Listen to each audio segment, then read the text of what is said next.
Halo semuanya, perkenalkan nama saya Christina Sunita Twing dengan NIM 24030102026, Fakultas Ilmu Sosial dan Ilmu Politik, Prodi Ilmu Administrasi Negara. Di sini saya akan menjelaskan materi tentang teori pilihan rasional terkait video yang sudah saya bahas bersama kelompok saya. Tujuan saya membuat video ini untuk memenuhi mata kuliah tugas akhir Ilmu Sosial dan Ilmu Politik.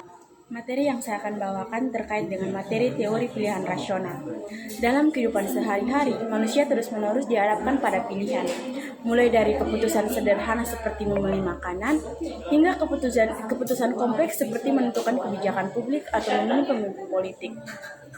Pilihan-pilihan tersebut tidaklah diambil secara acak, melainkan dipengaruhi oleh pertimbangan tertentu yang diyakini akan membawa hasil terbaik bagi individu. Disinilah teori pilihan rasional memainkan peran penting dalam menjelaskan perilaku manusia. Teori pilihan rasional berangkat dari asumsi bahwa individu adalah makhluk rasional yang membuat keputusan berdasarkan kalkulasi logis terhadap manfaat dan biaya dari setiap alternatif yang disediakan. Asumsi-asumsi dasar teori pilihan rasional. Yang pertama, aktor sebagai individu rasional atau rationalistic agent. Individu dianggap sebagai makhluk yang rasional, artinya mereka memiliki tujuan tertentu dan mengambil tindakan yang paling masuk akal untuk mencapai tujuan itu. Mereka tidak bertindak sembarangan, melainkan membuat keputusan dengan pertimbangan logis. Yang kedua, preferensi individu stabil dan konsisten. Preferensi berarti pilihan atau kekuasaan seseorang terhadap sesuatu. Dalam teori ini diasumsikan bahwa preferensi seorang tidak berubah-ubah dalam waktu singkat dan konsisten satulah sama lain. Jadi jika seorang lebih menyukai A daripada B, maka ia tidak akan tiba-tiba memilih B tanpa alasan yang jelas. Contoh, Bayu lebih suka ayam goreng daripada tempe. Ketika diberi pilihan makan siang, ia selalu memilih ayam goreng. Ini menunjukkan preferensinya yang konsisten. Yang ketiga, kalkulasi biaya dan manfaat. Sebelum bertindak, individu akan mempertimbangkan keuntungan atau manfaat dan kerugian biaya dari setiap pilihan. Mereka cenderung memilih keuntungan yang paling besar dengan kerugian yang kecil. Ini ada buat apa? Ada buat daftar belanja. Bukan di HP bisa buat cuma klik sa. Betul nih.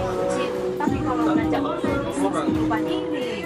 Dan sih kisahnya sangat superior. Padahal tentu karena sabar ini bisa pakai.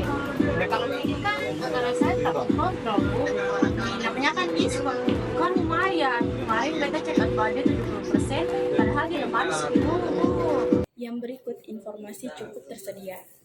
Meskipun informasi yang dimiliki individu mungkin tidak sempurna, mereka tetap mampu mengambil keputusan yang cukup rasional. Berdasarkan informasi yang ada, konsep ini disebut sebagai irasionalitas yang tersedia.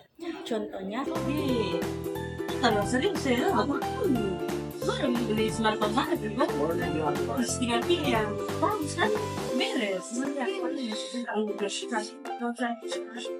Selagi udah hijau. Kenapa lo nih? Ini kan suatu yang senang. Jadi ini fitnya membatasi model.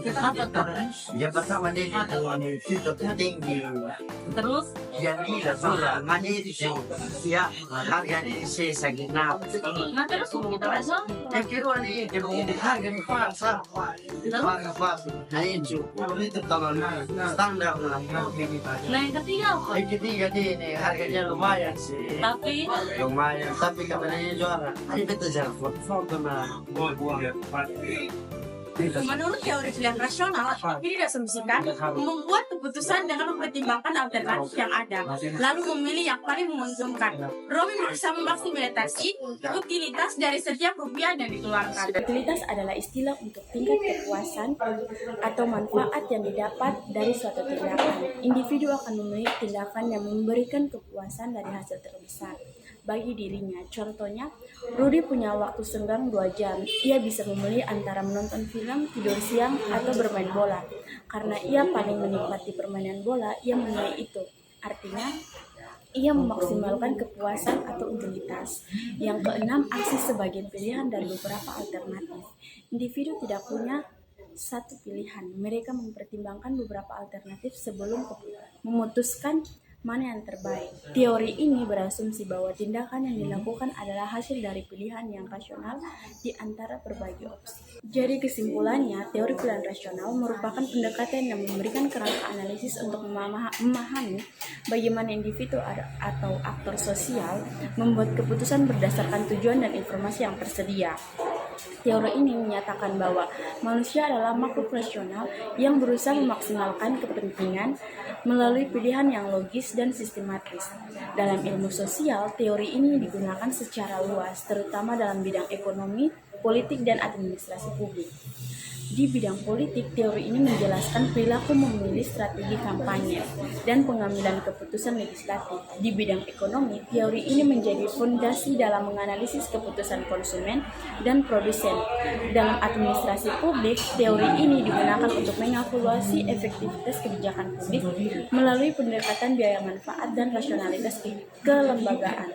Namun teori ini bukan tanpa kelemahan. Asumsi bahwa manusia selalu bertindak secara rasional telah dikritik karena mengabaikan faktor-faktor emosional, budaya, dan struktural. Oleh karena itu, penting untuk menggunakan teori ini sebagai salah satu pendekatan analisis, bukan sebagai salah satu penjelas perilaku manusia. Sekian dari penjelasan saya terkait video-video yang telah saya presentasikan bersama teman-teman.